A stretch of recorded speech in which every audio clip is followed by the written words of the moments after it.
और देखिए यमन से बड़ी खबर, यमन से इजराइल पर भीषण हमला हुआ। हूती विद्रोहियों ने मिसाइल दागी, आयरन डोम ने मिसाइल को इंटरसेप्ट किया। यमन से आ रही कई मिसाइलें तबाह की गई। तस्वीरें आप देखिए।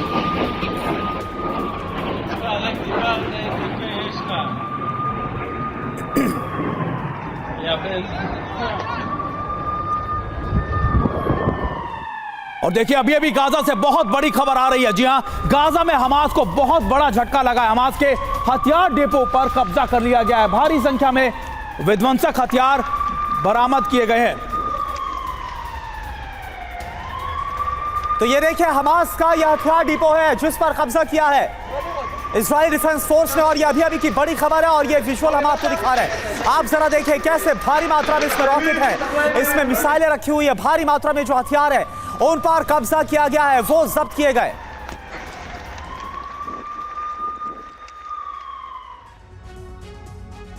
और देखिए कहा यह जा रहा है कि स्कूल और अस्पताल हमास के हथियारों का भंडार बन चुके हैं। इसी वजह से आईडीएफ की तरफ से दावा किया गया है कि स्कूल और अस्पताल हमास के ठिकाने हैं और इसी वजह से उन पर हमले किए जा रहे हैं। हथियार छिपाने के लिए स्कूल और अस्पतालों का इस्तेमाल करता है हमास।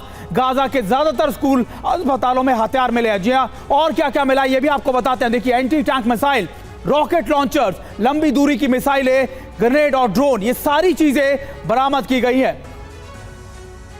बिल्कुल। और देखिए इस बीच एक और बड़ी खबर, दक्षिणी गाजा में भीषण तबाही देखी जा रही है। इजरायली हमले में ये भारी तबाही हुई, कई घर मलबे में तब्दील हो गए।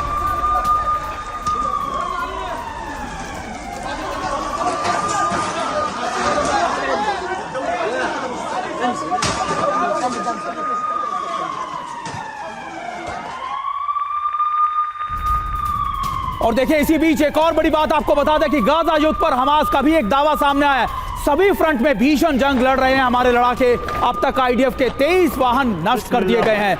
स्नाइपर ने 6 इजरायली सैनिकों को मार गिराया है। ये सारी बातें हमास की तरफ से कही गई हैं। और ये देखिए इजराइल पर रॉकेट हमले कर रहे हैं। ये सारी बड़ी बातें अब हमास की तरफ से कही जा रही है। हमास कह रहा है कि देखिए हम भी काउंटर अटैक कर रहे हैं इजराइल पर। और एक और बड़ी खबर, इजराइल पर ईरान का बहुत बड़ा आरोप, युद्ध का विस्तार चाहता है इजराइल। ऑपरेशन गाजा में इजरायली सेना नाकाम साबित हुई है। पूरे मिडिल ईस्ट में फैलाने की कोशिश है इजराइल की। गाजा युद्ध पर ईरानी मीडिया का यह दावा, गाजा में नाकामी छिपाने के लिए युद्ध का विस्तार चाहता है इजराइल।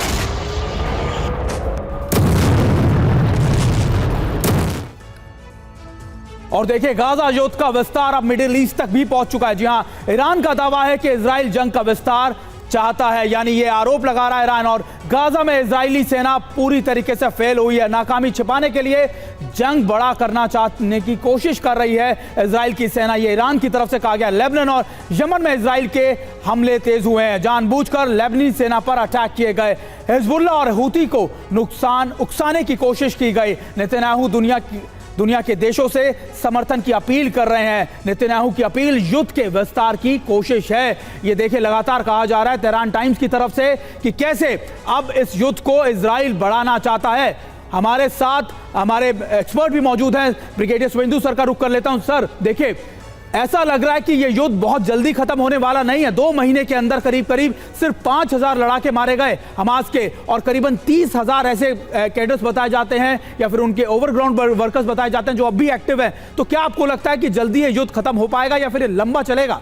देखिए हमास के लड़ाकों को काफ़ी नुकसान हुआ, ये तो मानना पड़ेगा। 62 दिनों में काफ़ी नुकसान हुआ है, लेकिन जिस तादाद में उनकी संख्या और जिस तरीके से उनकी कैजुअल्टी हुई है उनमें अभी काफ़ी रेजिस्टेंस बाकी है। उनके ऑपरेशंस अभी भी चल रहे हैं, अभी भी वो रॉकेट दाग रहे हैं और टाइम टू टाइम इजराइल के आईडीएफ पे हमला करके उनको भी बर्बाद कर रहे हैं और उनको एक नुकसान पहुँचा रहे हैं। और साथ में उनको एक सपोर्ट मिलता है ईरान से जो उनको इस तरीके की युद्ध में और उकसाता, उसको में बने रहने की हिम्मत देता। और साथ में हिजबुल्ला और हूती का जो समर्थन है उससे भी ये लड़ाके पूरी तरीके से वाकिफ हैं। लिहाजा उनका हथियारों का जखीरा खत्म नहीं हुआ, लड़ने का मादा नहीं खत्म हुआ है और जिस वजह से वो इस युद्ध को लड़ रहे हैं वो इशू अभी भी बना हुआ। अपने एग्जिस्टेंस को बनाए रखने के लिए वो युद्ध ऐसे चलाते रहेंगे, लेकिन कितने दिन वो सस्टेन करते हैं ये देखना होगा, क्योंकि इजराइल आर्मी उनके ऊपर बहुत भारी पड़ रही है। टेक्नोलॉजिकली, मिलिटरीली और हर तरीके से उनके ऊपर प्रेशर है